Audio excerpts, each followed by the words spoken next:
Саламатсыздар ма?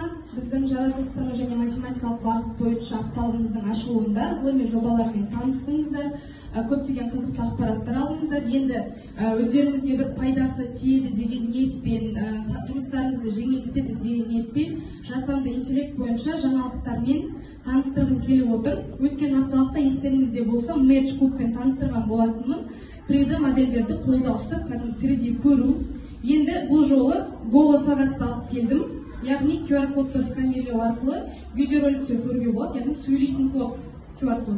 Осы QR кодты сканерлесеңіздер, мысалы видеоролик 10 секундтық, 15 секундтық видеоролик жүктейтін болсаңыздар, осы QR кодты сканерлеу арқылы сол видеоны көруге болады. Бұл басқа кодтардан ерекшелігі, бұны сканерлеу үшін арнайы программа орнатудың қажеті жоқ. Кез келген Android болсын, iOS болсын, обычный камераны ашып сканерлей бересіздер. Өздеріңіз жасап көрсеңіздер, қолдарыңызға беріп қойын.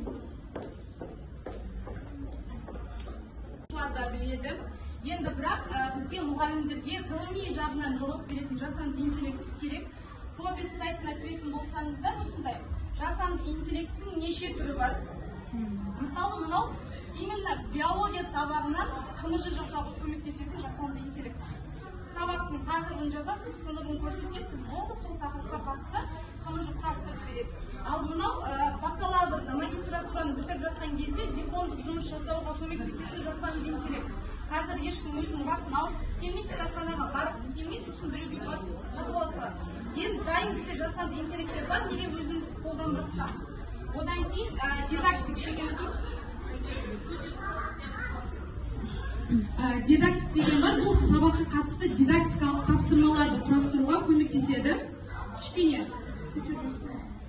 сосын мына жерде помощник бар, Kahoot-тікі. Көбіміз Kahoot пайдаланамыз сабақта. Өзіміз жасаймыз, сұрақты өзіміз енгіземіз.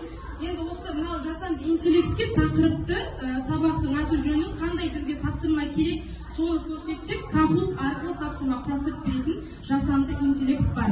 Одан кейін мына жерде Аскабит бір педагогтарға психологиялық көмек көрсетуге арналған жасанды интеллект бар екен. Мысалы, жұмыстан шаршайтын болсаңыз, психикаңыз шаршайтын болса, моральный шаршайтын кездер болады ғой, сабақтан шаршап шығасың. Сондай кезде осындай жасанды интеллект бар екен, көңіл күйіңді айтасың, немесе сұрағыңды қоясың, саған психологиялық қолдау көрсетеді.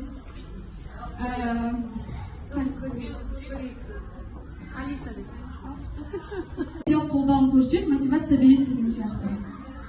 Одан кейін келесі. Енді өздеріңіз көресіздер ары қарай. Одан кейін осы бастауыш сынып мұғалімдеріне, әсіресе төменгі сыныпқа салып беретін мұғалімдерге қазір оқушыларды оңай нәрсе, кез келген нәрсемен қызықтыра алмайсың. Сол себепті сабақты көбінесе ойын түрінде өткізген бізге ұтымдырақ.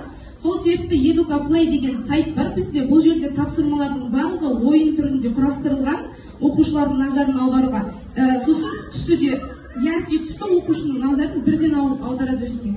Мысалға неше түрлі ойындар бар. Мына жерде расстановка деген ойын ашып көрсеңізші.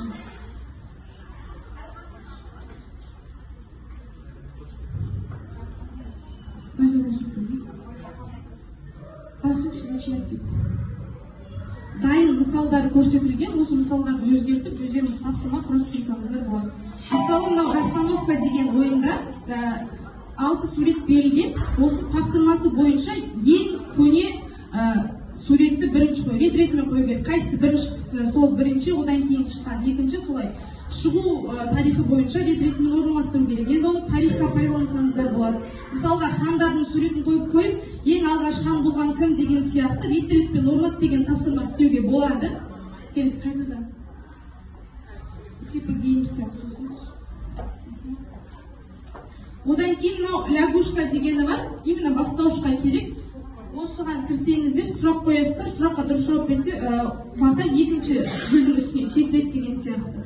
Осындай сабағымызды қызықты түрде өткізсек болады екен. Тек қана ашық сабақтарда ғана емес, кәдімгі жай сабақтарда пайдалануға жеңіл, ұтымды тапсырма құрастыруға да керек емес өзінің мысалдары бар. Мысалы, тақырыбыңызға сәйкес келіп тұрса, немесе тарих сабақта пайдалануға болады. Мынау ағылшын тілінде бұны қалай түсінеміз, түсінбейміз деп жатсаңыздар, страницаны орыс тіліне аудару деген кнопканы бассаңыздар, орысшаға аударып береді. сосын мынаны жасап біткеннен кейін бұны скачать етуге бұл сақтап алуға болады, немесе сілтемесін алып өздеріңізге керек жерге қойып қойыңыздар, сол сілтеме бойынша өтіп осы тапсырманы орындай бересіздер. Міне 3 варианттың біреуін тауып дұрыс тапса осыған секрет деген сияқты бағаны өзінің мәресіне жеткізу керек. Осындай ойындардың неше түрлісі бар, неше түрлісін пайдалануға болады. Жалпы күнге дамып жатыр ғой.